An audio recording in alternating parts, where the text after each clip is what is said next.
Good evening, members of council, ladies and gentlemen, staff. I see that we have quorum, and I call this regular planning meeting of Committee of the Whole to order.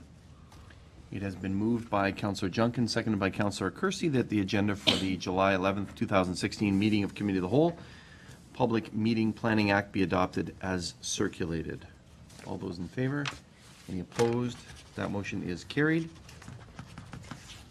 The next item is disclosure of pecuniary interest and the general nature thereof. That is any conflicts of interest that any members of council may have. Do any members have any conflicts? Councillor Papp. Yes, under item number 5, Ontario Inc. 1875159, and their application, I will not be participating as my son is an employee of that particular group, so I will be exiting chambers while that discussion takes place. Okay, thank you very much, Councillor. That is so noted. Are there any other conflicts? Can that be noted in the minutes, please, if there are no other comments or conflicts? Now we move to Planning Act application. And I'm going to read some notice requirements for that Planning Act application, then we'll ask staff to give a presentation to us. The Town of Pelham application for zoning bylaw amendment for the application of draft plan of subdivision, file number AM 1114 and 2016-19-02 014. Amendments to the zoning bylaw and to request approval of draft plan of subdivision for Saffron Meadows for the proposed development of approximately 33.11 acres or 13.4 hectares for low and medium density residential use. The Planning Act requires under section 3412 and 5120 the council must hold at least one public meeting for the purpose of informing the public in respect of the proposed amendments to the zoning bylaw and draft plan of subdivision. This public meeting has been called to satisfy these requirements. Notice of this meeting was provided by prepaid first-class mail to all persons who are listed as owners in the last revised assessment roll within 120 meters of the subject property on June 21st and 22nd, 2016. The notice provided information on the property and the proposed amendment to the zoning bylaw. In addition to providing information, we'll also receive any comments which any member of the public may wish to offer. There is an attendance list on the table, and I would ask all present to print their name and complete mailing address if they wish to be notified of the passage of the amendment by council, should that occur. If a person or public body decides to file an appeal of a decision made by council in respect to the proposed amendments to the zoning bylaw and draft plan of subdivision and does not make oral submission at a public meeting like this or make written submissions to the town before the proposed amendment and the draft plan are adopted or refused, the Ontario Municipal Board may dismiss all or part of the appeal. In closing, I stress that at this point no decision has been made on the proposed zoning bylaw amendment nor the draft plan of subdivision, and therefore any comments received will be taken into account by council in their consideration. We now move to a presentation by staff. Ms. Hannah, thank you very much. Thank you, Mr. Mayor, council, and members of the public. I'm pleased to present the public meeting for Part Township Lot 171, commonly called Saffron Meadows. The purpose of the development is to allow for 71 single detached residences, 48 street townhouses, 1 block for 19 block townhouses, 1 block for a minimum of 45 block townhouses. The proposed development is located south of Port Robinson Road and west of Rice Road. The draft plan of subdivision is provided on the screen. At the very top, on the left-hand side, is the proposed block for the block townhouses. The block to the right of that is a proposed stormwater management pond. A channel follows east-west below that. Then there's another stormwater management pond. Many of the single detached residences follow the road that goes north-south, and then the top road that goes east-west. In the middle are the street townhouses, and at the very south of the development is 1 block on the left-hand side that is proposed to be open space, and on the right-hand side, a block for block townhouses. The subdivision is proposed to be phased, and that is due to environmental species of concern that are on the property. The Phase 1 portion is to the north of the etched line, and the Phase 2 is to the south of that line. And it is proposed that that section will be placed in a holding provision for zoning to prevent development until such time that the environmental species concerns have been addressed to the satisfaction of the ministry. In terms of provincial policies, the development is within a settlement area. The Greenbelt Plan and the Niagara Escarpment Plan do not apply in this circumstance, and it is within a designated greenfield area according to the growth plan for the Greater Golden Horseshoe. The regional official plan designates the subject parcels as designated greenfield area with environmental conservation area and the presence of fish habitat. The environmental conservation area relates to the significant woodlot that's to the south, and the presence of fish habitat is tributary A, which is the water course that will be retained at the northern portion of the parcel. The town's official plan designates the subject parcels as Greenfield Overlay, Secondary Plan Area, East Fawn Hill Low Density Residential, East Fawn Hill Medium Density Residential, and Environmental Protection 2. It also has the presence of a highly vulnerable aquifer, a stream, a regional life science ANSI, and wooded area. Currently, the subject lands are zoned agricultural. The permitted uses include agricultural uses, one single detached dwelling on each of the lots, home occupations, forestry, and conservation uses. The proposed development is proposing several site-specific zones, including residential 2, residential multiple 1, and open space. The requested zoning for the residential 2 site-specific would see, if approved, a reduction in the minimum front yard by 2 meters, the minimum interior side yard by 0.3 meters, and exterior side yard by 2 meters. It would establish a garage setback of 6 meters, and it would permit an encroachment of a covered porch 1.5 meters, and that's at the front and the side yards, and 3 meters for the rear yard. The RM1 site-specific for the street townhouses would delete the planting strip requirement, reduce the minimum corner lot frontage by 6.5 meters, the minimum lot area by 56 meters square, the minimum front yard by 3 meters, the minimum exterior side yard by 4.5 meters, and minimum interior side yard by 1.8 or 3 meters. It would establish a garage setback of 6 meters, and it would permit the encroachment of a covered porch 1.5 meters for the front and side yards, and 3 meters for the rear yard. The RM1 site-specific for the block townhouses would delete the planting strip requirement, reduce the minimum front yard by 3 meters, the minimum interior side yard by 1.5 meters, the face-to-side distance by 3 meters, the face-to-face distance by 3 meters, the side-to-side distance by 3 meters. It would establish a garage setback of 6 meters, and a minimum density would be set for that block of a minimum of 45 dwelling units. The open space site-specific for environmental protection would replace the permitted uses to the following: forest, fish, and wildlife management uses, conservation and flood control projects.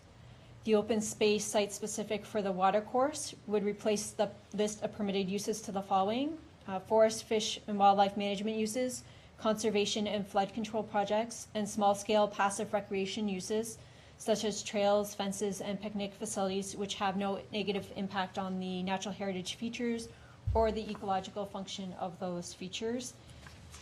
It would reduce the minimum lot area by 0.18 of a hectare and increase the minimum lot frontage by 18 meters. The open space site-specific for the stormwater management ponds would replace the permitted uses to the following: facilities and features that are intended to manage the flow of stormwater from adjacent development sites, water features and associated landscaping to ensure the attractiveness and safety of stormwater management facility, small-scale passive recreational uses such as trails, fences, and picnic facilities that will have no negative impact on the functions of such features, trails for cyclists and pedestrians, and gateway features and or public art installations. And the open space site-specific for the trail would have a reduction in minimum lot area by 0.78 of an acre, and a reduction in the minimum lot frontage by 9 meters. In terms of agency and public comments, there was no objection raised by agencies. The Public Works Department had several comments that will be addressed through draft plan conditions, and they also outlined their design brief and submission requirements that will be required at draft plan stage. There were no public comments that have been received to date, and planning staff also note that regional comments are still outstanding for this application. In conclusion, this presentation has provided information on zoning bylaw application AM 1114 and draft plan of subdivision application 26T1902014 to allow for 71 single detached residences, 48 street townhouses, 1 block for 19 block townhouses, 1 block for a minimum of 45 block townhouses.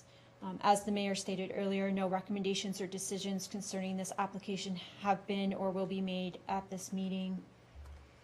And I thank everyone for attending this evening's meeting, and following the meeting, questions or comments may be directed to myself, and my contacts are provided.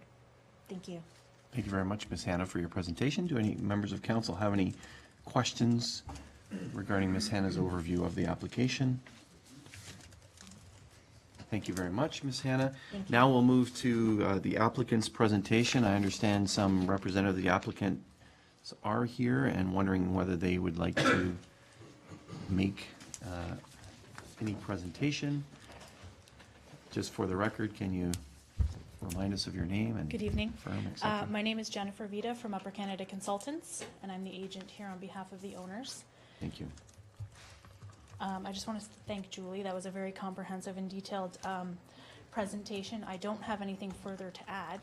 I'd just like to let council know that we're looking at options right now to change the plan a little bit, to tweak it, to possibly add street townhouses instead of block townhouses along Port Robinson Road, so that they would front onto the road and have access off of Port Robinson rather than internally. So before we come back for approval, you may see a change in that regard. So if you have any questions or comments about that as well. Okay, thank you. Members of council? Thank you very much for your presentation and Thank for you. being available, should there be questions from the public as well. Now we move to public input. I did outline at the beginning of the meeting, I noticed that there's a few folks that, or at least one gentleman that came in after there is a sign-up sheet. But any members of the public that would like to present regarding this particular application? Going once, going twice, going 3 times. Okay, thank you very much.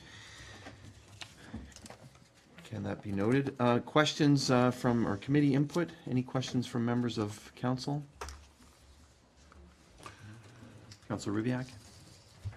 Thank you, Mr. Mayor. I just want clarity around our urban design guidelines and their application to the site when it comes forward. Who can answer that, Ms. Hannah or Ms. Weens, the director?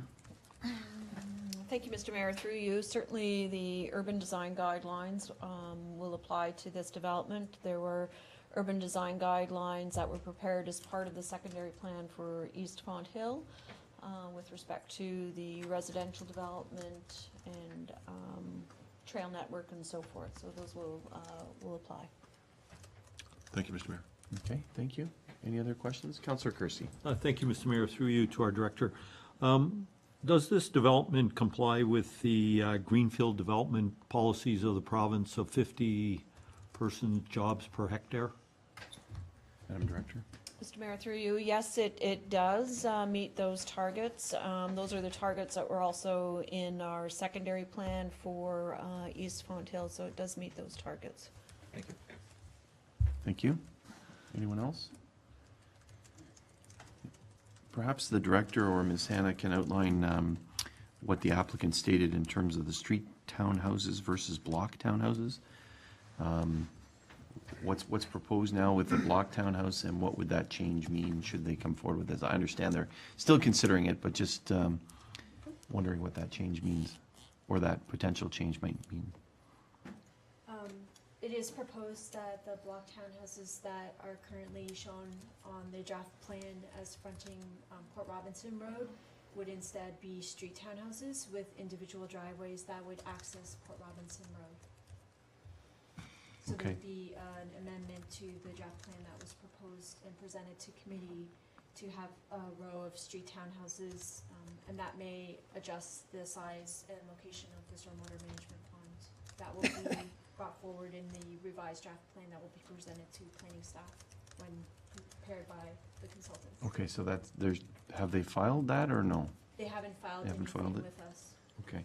And that differs from, how does that differ from, I know what that is, a street townhouse off of Port Robinson. What would a block townhouse look like? So the block townhouse that is proposed would have one single access off of Port Robinson Road with interior private roadways as part of a condominium development with townhouses fronting the private roadways. And what is being proposed now would be a configuration which would have the street townhouses fronting Port Robinson Road, a reduction in the amount of laneways that would be privatized as part of what would have been a full block townhouse development.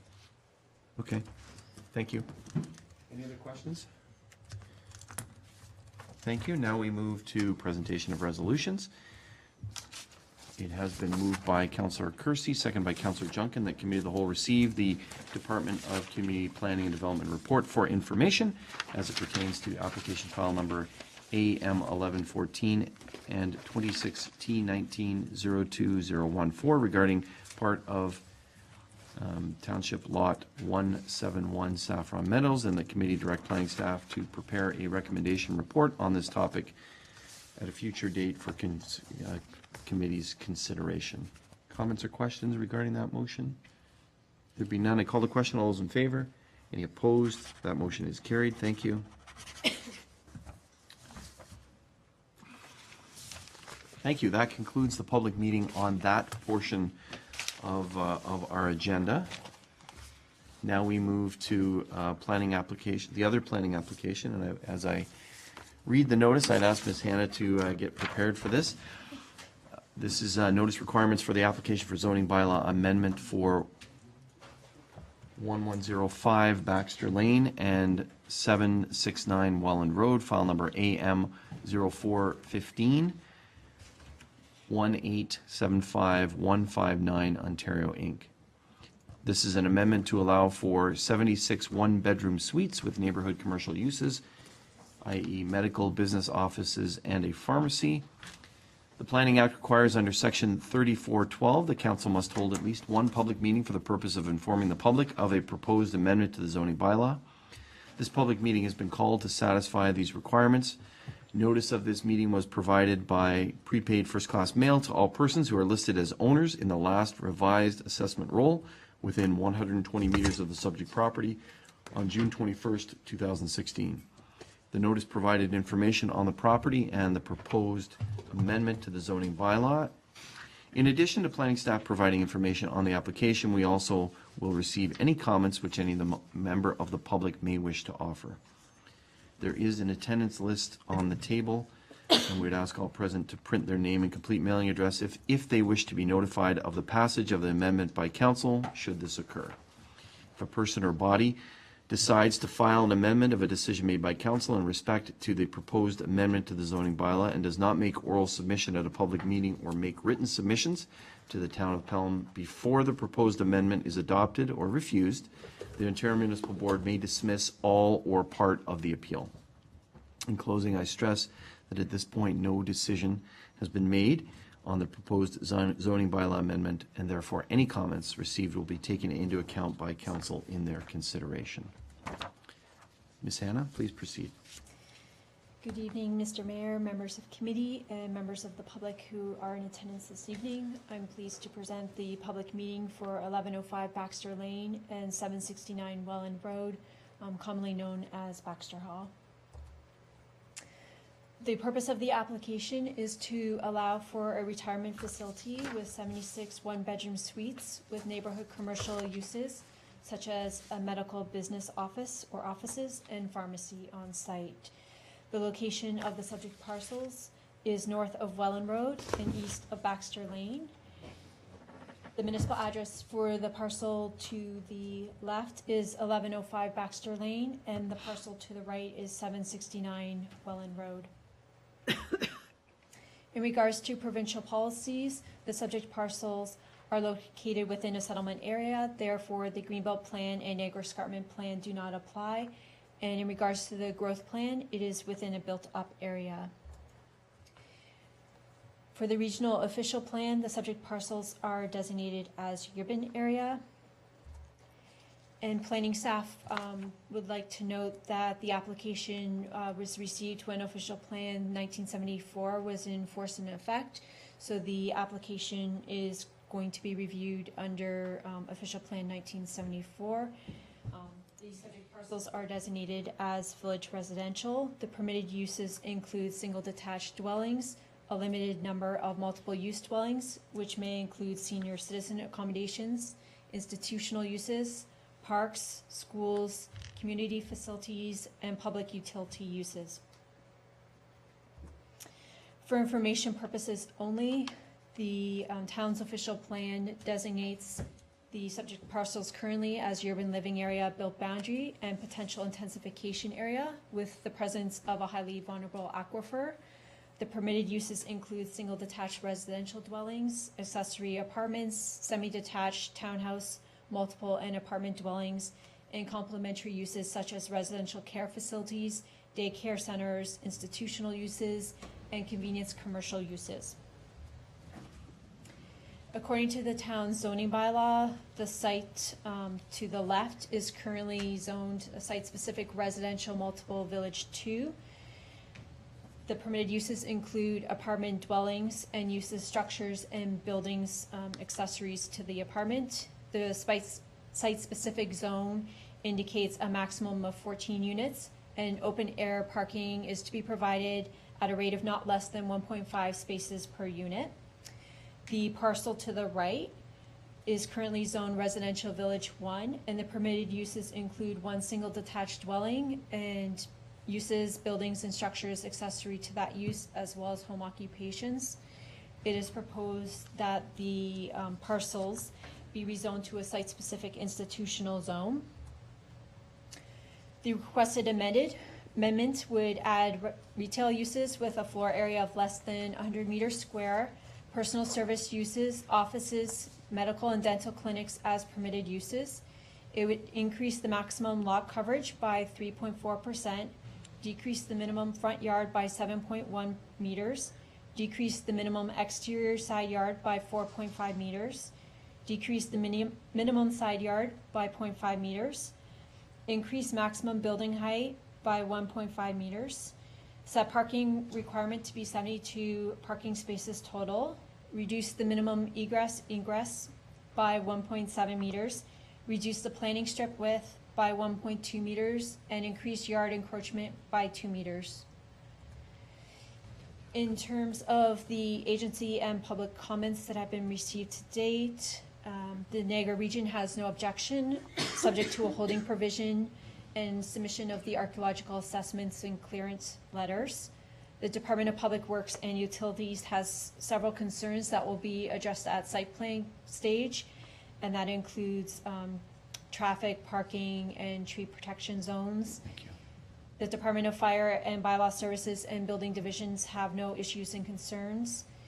In terms of letters received from the public, at the time of submission of the report, Pauline Gordon requested notice if the proposed amendment is adopted.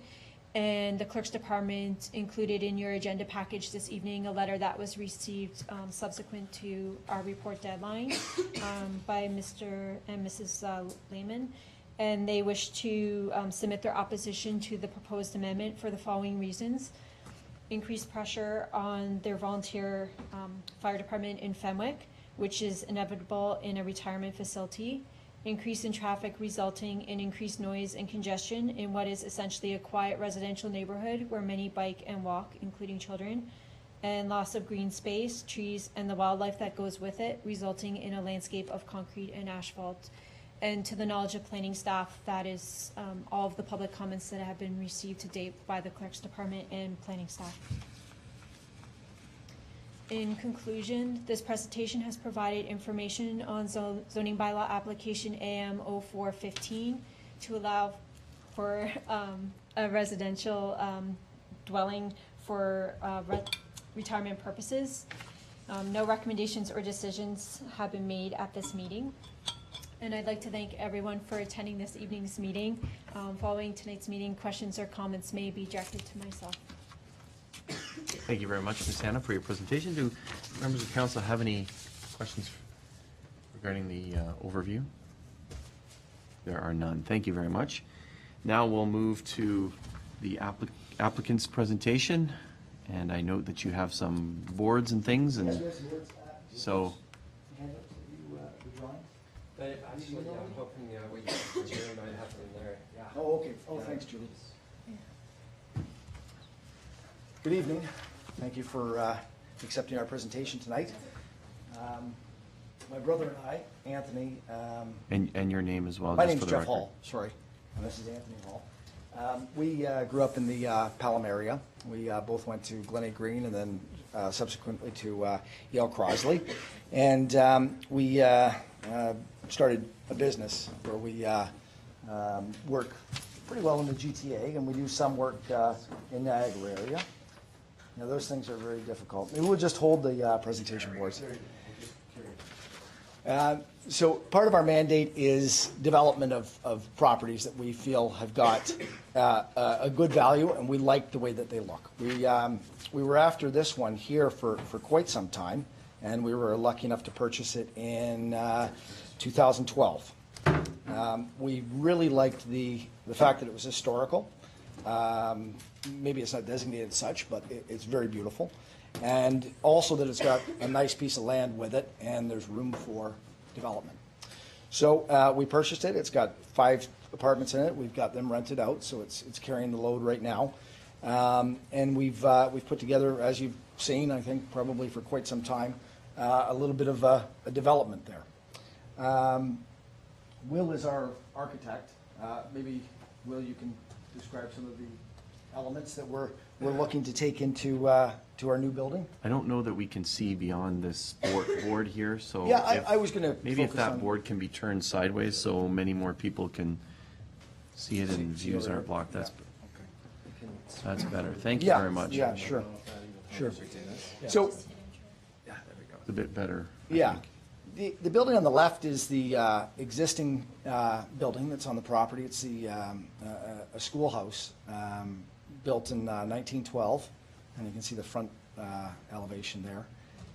We're going to leave that pretty well intact. Over the years, different things have been done. The windows have been increased, and some elements have been taken away that we can easily recreate and we can put back in there. We're not planning to change much about it. The spire's going to stay, and it's got a beautiful front entrance to it, and we're going to keep all that. Our proposal is to have the medical offices in the lower level of the existing heritage building. And what you see there to your right is the dining hall. The dining hall is, plenty of windows, very, very nice, beautiful streetscape. And it's also got a rooftop garden on top of it. I think it's, how many square feet is it, Will? I'm not sure, but it's big. So, yeah. So that corner in the red. Yeah, shows you that picks up the area. I think it's 3,000 square? At least. Yeah, It's almost 3 to 4,000 square feet. We're going to have an all-season area up there with a glass enclosure where people can enjoy planting that they can keep all year round. And then obviously when the weather's nice, we open the whole area up. We've got a center courtyard on the next slide, and that's on Welland Avenue. And we changed that initially. We were going to have that back in the back, but it kind of gives a nice element on Welland Avenue to come by and see the fronts of the buildings. I'm just going to go back to a previous slide here, and what we're very mindful of Fenwick, and we're very mindful of the heritage aspect of the building that we have, and we want to carry that on. So when we're designing this, if you look at the 2 elevations in pictures below, that's what we're working towards. And that's exactly what we're going to see when we build that. The one on the left is a neighborhood in Boston, and the one on the right is a neighborhood in Oakville. Both are in the same area of what we want to build. One is, of course, 120 years old, and one is probably 15 years old. So I'll go back to the slide that we originally had. Going back to the courtyard, many of the units will front on the courtyard. Both the second, third floors will have units that front on it, and then the ones on the ground floor will have doors out to the courtyard. The courtyard will be a community area and open for all the residents. Is that all we've got? Yeah, that's all we've got for slides. Parking is facilitated on the left there. You'll see that's the 769 Welland Avenue that we have a purchase agreement with them for that. And that's where we're putting half the spots. The other half are going in the basement or underground parking. And the area that's on the left, which is there, that's going to be underneath the dining area is where the recreation facilities are. And that's 4,000 square feet of great stuff to do.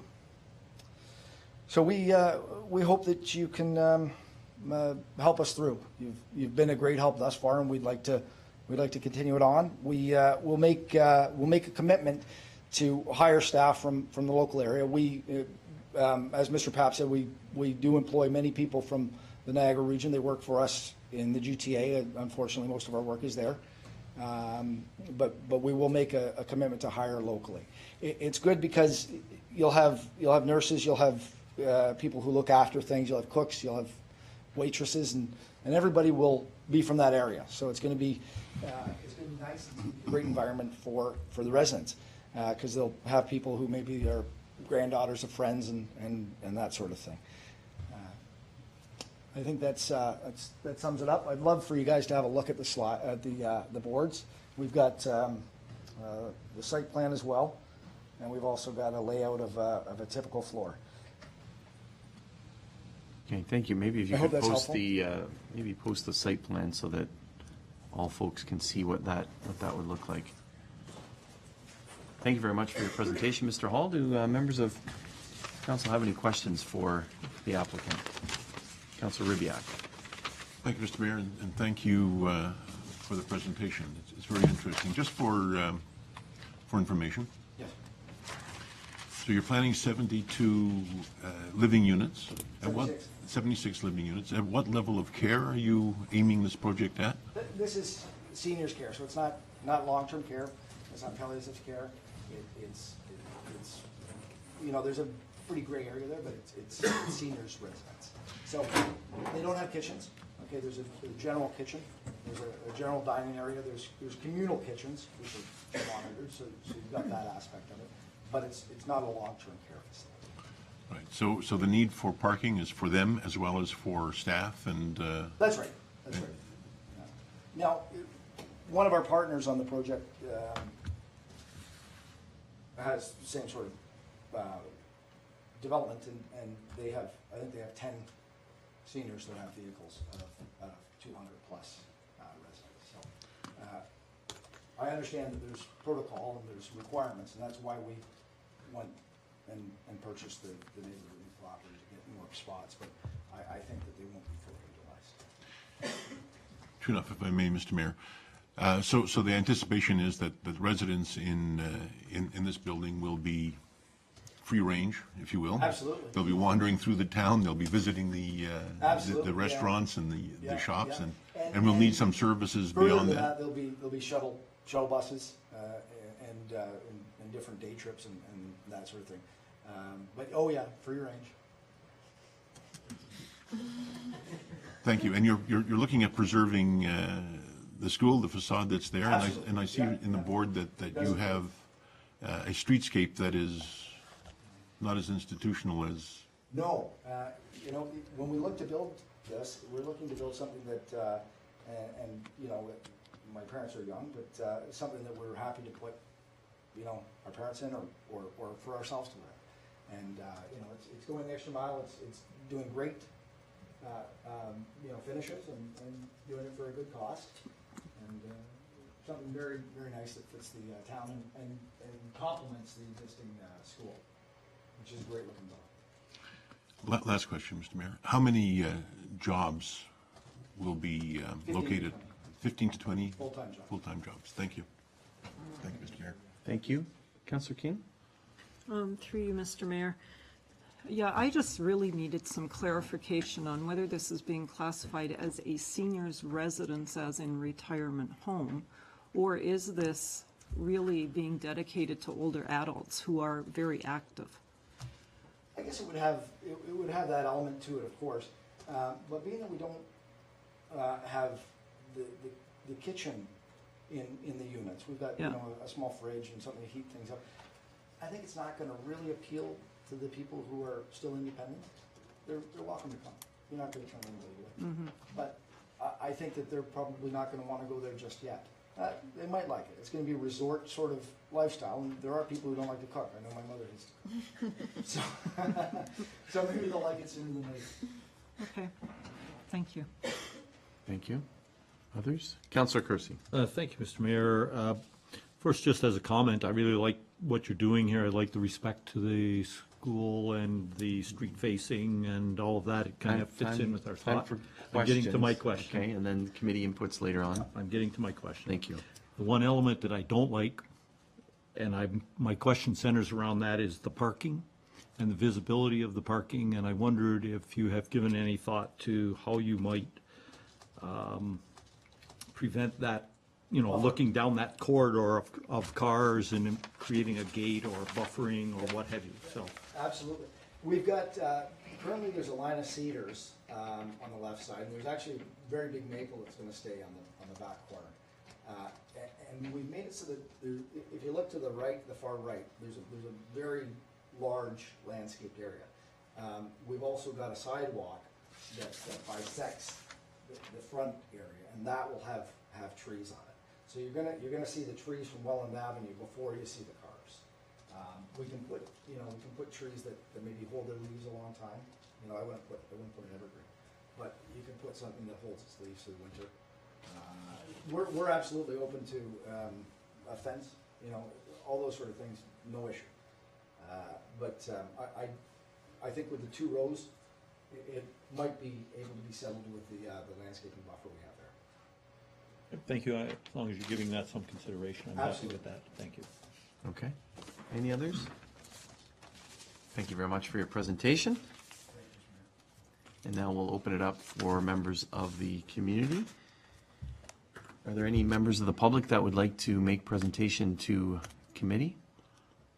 And if there are, please come forward, and we'd ask, just for the record, that if you would state your name and address.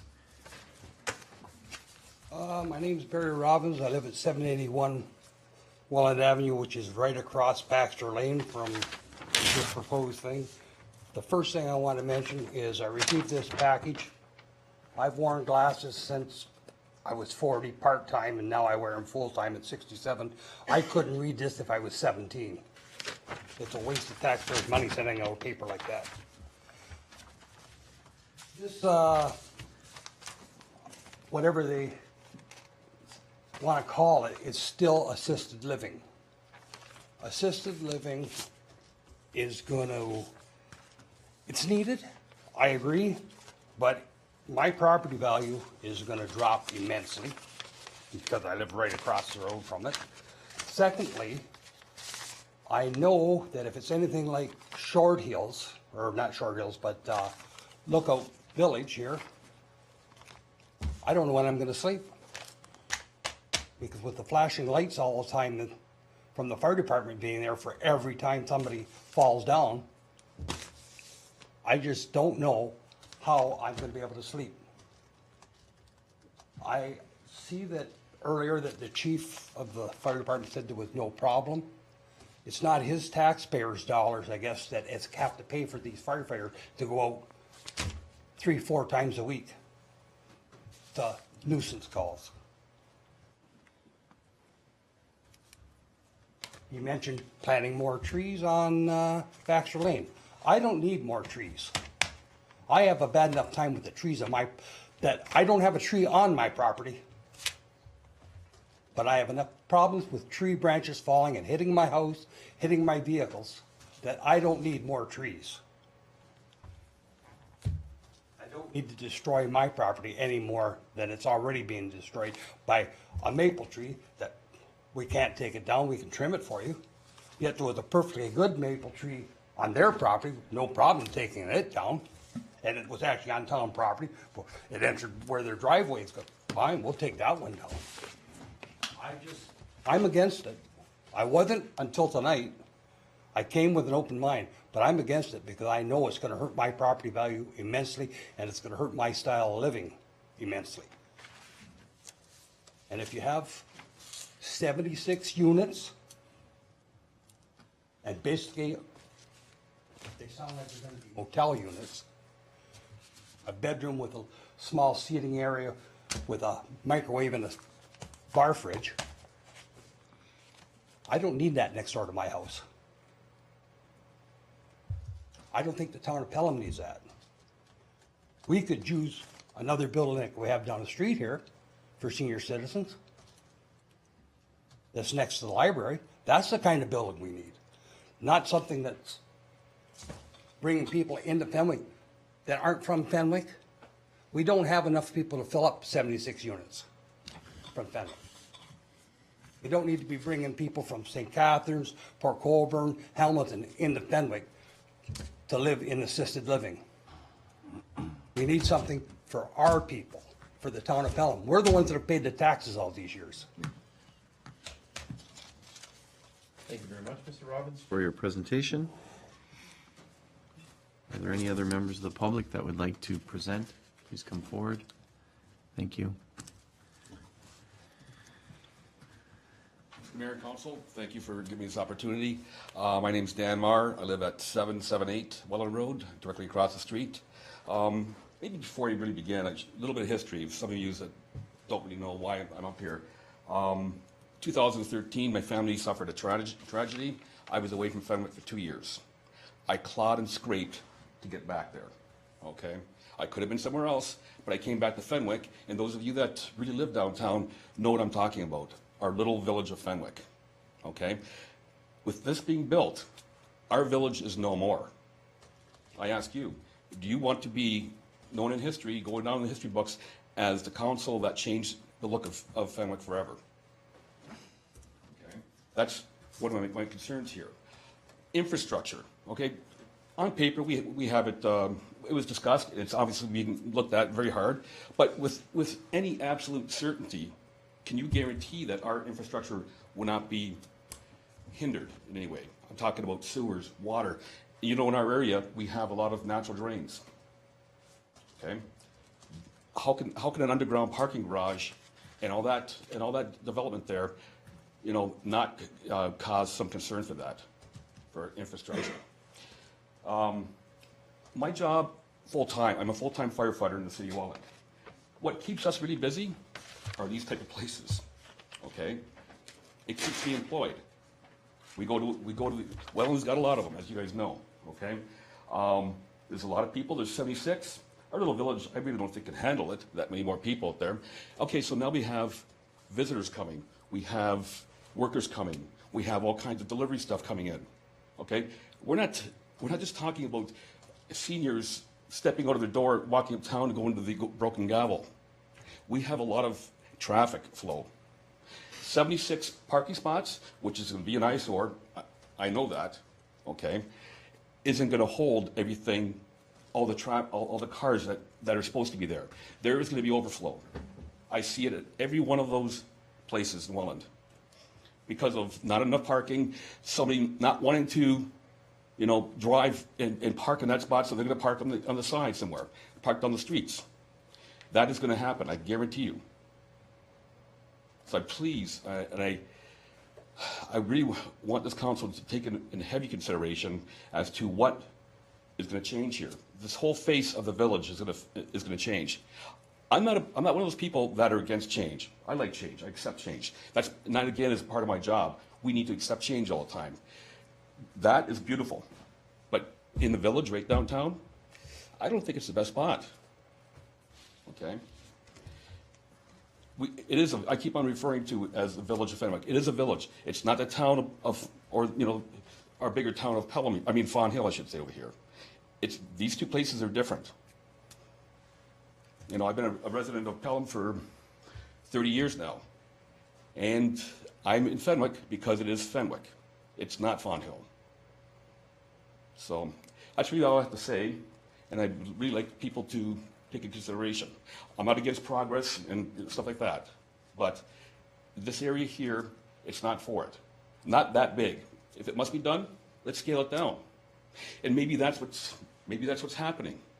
Maybe they're going for big and hoping for smaller. I don't know. You know, that's, you know, human nature. That's what we do sometimes. So that's really all I have to say, and thank you for my opportunity. Thank you very much, Mr. Maher, for your presentation. Are there any other members of the public that would like to come forward?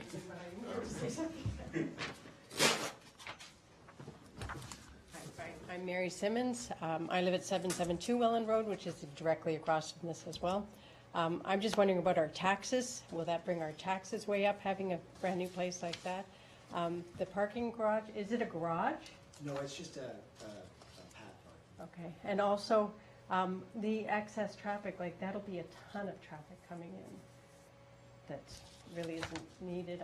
You know, there's small children in that neighborhood. Oh, of course, yes, we're And- very mindful. Yeah, I know, but I would like to know what that would do to us. Also, when you say about the sewers, a lot of these places have those big water holding. Storm ponds is Yeah, I usually, don't know yeah. what you call them. No, that's okay. Again, I'm thinking of the children. My home is a foster home, so I have many children at my house. I you know, worry about them drowning. There's, you know, Well, we won't have a pond. There's no pond. Okay. There is water retention, but it's underground. It's not a pond. Okay, and And we'll have a pool. We can use it. I have my own pool. Not an outdoor pool, it'll be an indoor pool. Okay. I don't know. I do not want to live across the street, have a great big building like I lived there for 32 years, and it will change everything. I'm not for it at all. Anyway, that's my opinion. Thanks. Thank you very much, Mrs. Simmons. Any other members of the public? Going once? Going twice? No other members of the public? Thank you very much for members of the public that did present. We appreciate that. Thank you. Now we move to committee input. Any questions from members of council? Comments from members of council? Councilor Durley. Thank you, Mr. Mayor. Through you to the developer, what brought you to the number 76 for the number of units? If you wouldn't mind coming up to the podium as well. It was based on the size of the lot and the allotted density that we could use on it. And, sorry, go ahead, Christian. And also it was a business and a financial calculations in terms of having this type of facility operating on its own. Many of those facilities are within a chain and they are next to each other. In order to have a facility that operates on its own, far away from others, it requires a critical mass. The critical mass that we established, actually it was higher than 76, but we established that 76 will be sufficient to implement it. So it's a financial plan more than a residential plan type of thing? It has to be at a certain level in order to sustain the employees and. To have a sustainable business in order to operate. Of course, they're not always at capacity. You know, if you're at 70% capacity, that might be what it's at. But there's other rooms, you know, for family or for emergency stays and those sort of items. Up to the maximum amount of 76. Okay, thank you. Thank you. Others? Councilor Ribbiak? Thank you, Mr. Mayor. I found the presentation very interesting, and while I can understand that there may be concerns with regard to traffic, and certainly there will be an increase in traffic because there are more people living there,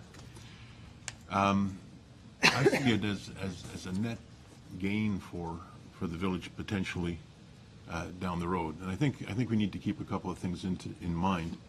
I think the first of those is that in fact Fenwick is changing. Whether this development goes ahead or not, there are planned to be in the Fenwick area a considerable amount of population increase. We know that we're going to be talking about Oak Haven sometime in the next couple of years, and then there's the East Fenwick block that needs to be developed. We know that even in the downtown core, the location of the old fire hall is going to be turned into residential units. One of the things that may happen as those developments occur is that the center part of Fenwick, what was once a thriving commercial area, much reduced, may not receive the benefit of a whole lot of that development, because a lot of that development may aim itself out of town rather than in town with respect to the sorts of things that it needs. I think that one of the tremendous benefits that this development might bring to downtown Fenwick is a sustained and constant demand for a number of services that used to exist in Fenwick that I can recall in my lifetime that are not there anymore. I mean, I used to get a haircut in Fenwick, used to do a whole lot of grocery shopping, that sort of stuff downtown. A lot of that has disappeared over the years, and I can see that an increase in the population in the downtown area, people who are interested in walking, being in close contact with those services, can bring an awful lot of opportunity to that area, which I think if it's there would then be used by that additional development that's going on or that will be going on around the town. So I think in terms of the development of the town in the long term, this has tremendous potential, and it would seem to me that we would want to have that happen if we could. One other comment I might make. A couple of comments were made with regard to the fact that there is a need, whether it's in that location or elsewhere, for emergency services to provide some sort of support to people who need it. Well, I think it's a statistical fact that, in fact, the number of us who are going to need more and more of that care over the time is going to increase, and whether it's in that location or anywhere else, I don't see the location reducing the demand of the services from fire department or elsewhere. So I'm not sure how that fits into the scheme of things. People are going to need a place to live. This is an excellent location. It provides a great deal of opportunity both for residents, employment within, employment in support of it. I see a net gain rather than a net loss at this point. Thank you, Mr. Mayor. Thank you very much, Councillor. Thank you. Any other members of council wishing to provide input or ask questions? I have a couple of questions for staff. So it's either Ms. Hannah or Ms. Weens. We heard some questions or some comments from members of the public about infrastructure, whether the town's sewer and water infrastructure is able to handle this type of development. Can we hear some comment regarding that, please? Yes, Mr. Mayor, through you. Certainly our public works staff are reviewing this proposal, and they have identified a concern with the capacity of, I believe it is the sanitary system. It's downstream. It's not right at this area, but there are some downstream impacts. And they're asking for some more detailed calculations with respect to what those potential impacts are and whether it has some longer-term capacity issues. And so that certainly is additional information that we would require as we move forward into any type of site plan approval for this development. I see. Okay, so that will come during site plan. We also heard a little bit about traffic, and I note from the application or from the package here that there is comment from Department of Public Works regarding the need for an impact study. Can we hear a little bit more about that, please? Yes, again, our Public Works staff, in terms of reviewing this proposal, has also asked for information relating to traffic impact. Baxter Lane is a one-way street, and so they want to understand, some of the impacts on that in terms of turning movements and so forth, as well as the impacts on Welland Road at the driveway entrances to the parking area. Okay, thank you. There was a comment from a member of the public about this is not a good location, is what the member of the public said in terms of this type of development in the downtown area. I was trying to look through the planning documents or rationale for that. Can we just hear a little bit more about this? I don't know if you can comment on that at this point, but in terms of the location, this type of development. Yeah, certainly this is in kind of the center of the village of Fenwick. It's close to certain types of amenities and services that are available to the residents. It is a fairly large site that in planning context is considered to be underdeveloped. And so when we look for opportunities for redevelopment, we do look towards developing these larger sites and intensifying them. There is policy direction in our official plan for that.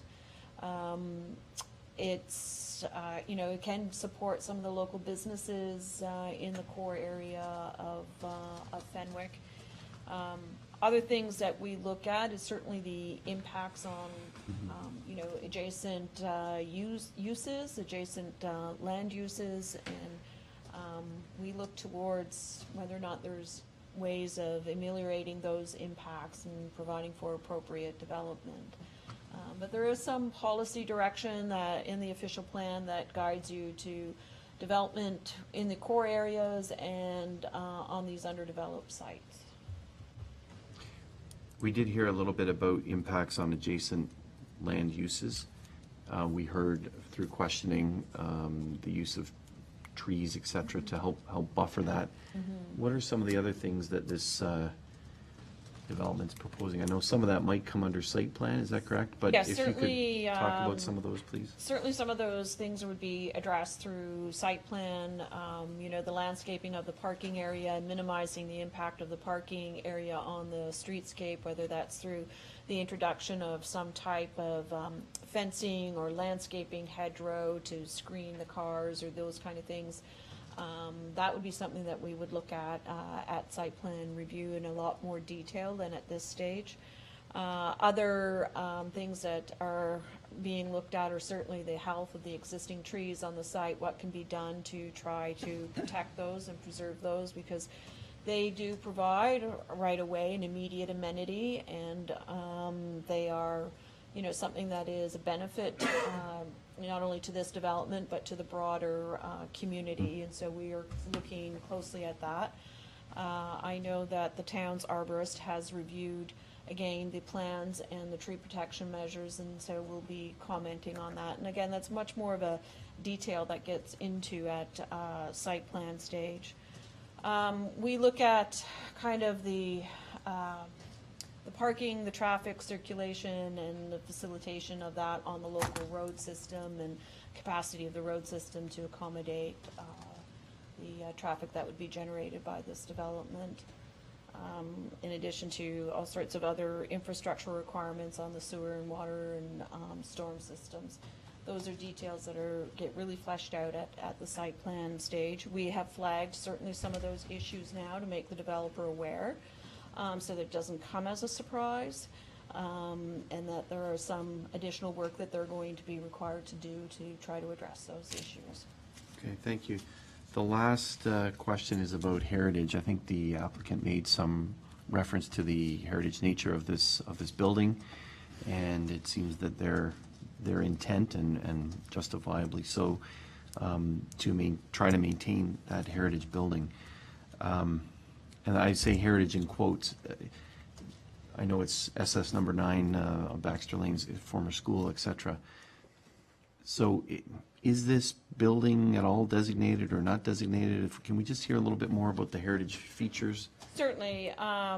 You're quite right. It was a former school, and it's been in the village of Fenwick for close to 80, 90 years now. It has certainly some cultural heritage attributes to it that make it valuable. It is not designated under the Ontario Heritage Act at this time, and there are certainly the facade of the school is still there, the window openings and the door openings are still there, so there's a lot of original elements that still remain there and windows can be replaced and you can put in more appropriate windows. The openings still exist.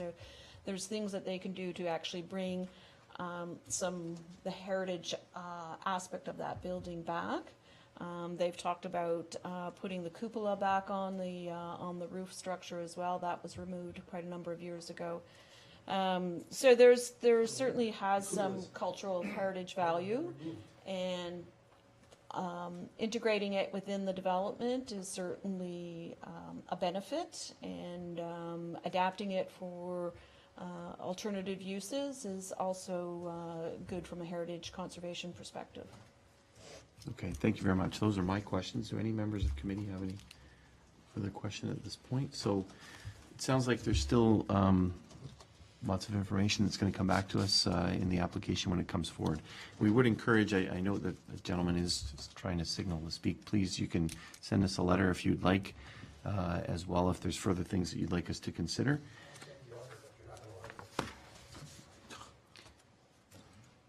And I do note that there was time for individuals to present, and that was taken by that individual that just spoke. Thank you. So now we'll move to, I'm just trying to see where this particular letter is. That's next, okay. Okay, so first we will do we've done the public input. We do have a presentation of resolutions. I'm going to do it this way.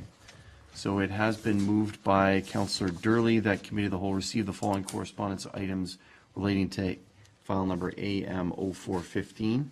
One is from P. Gordon and one is from RNM Layman. Any discussion regarding those items? We did not receive any other items of correspondence. Going to call the question. All those in favor? Any opposed? That motion is carried. Thank you. And it's been moved by Councillor King that Committee of the Whole receive the Department of Community Planning and Development report for information as it pertains to application file number AM0415 regarding 1005 Baxter Lane and 769 Welland Road regarding Baxter Hall, as it's called, and that committee direct planning staff to prepare a recommendation report on this topic for committee's future consideration. I'm going to call the question. All those in favor? Any opposed? That motion is carried.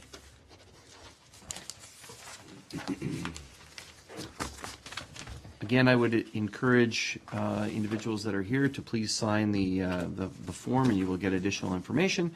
And it has been moved by Councillor Kersey that this regular meeting of Committee of the Whole be adjourned until the next regular committee meeting scheduled for July 25th, unless sooner called by the mayor. All those in favor? Any opposed? That motion is carried. This meeting's adjourned. Thank you all for your participation.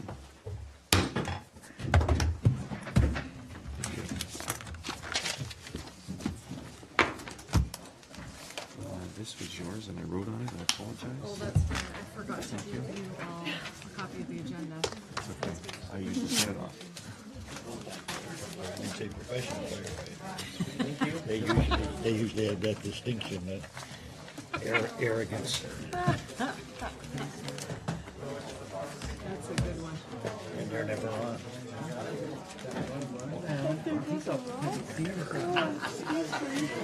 They got their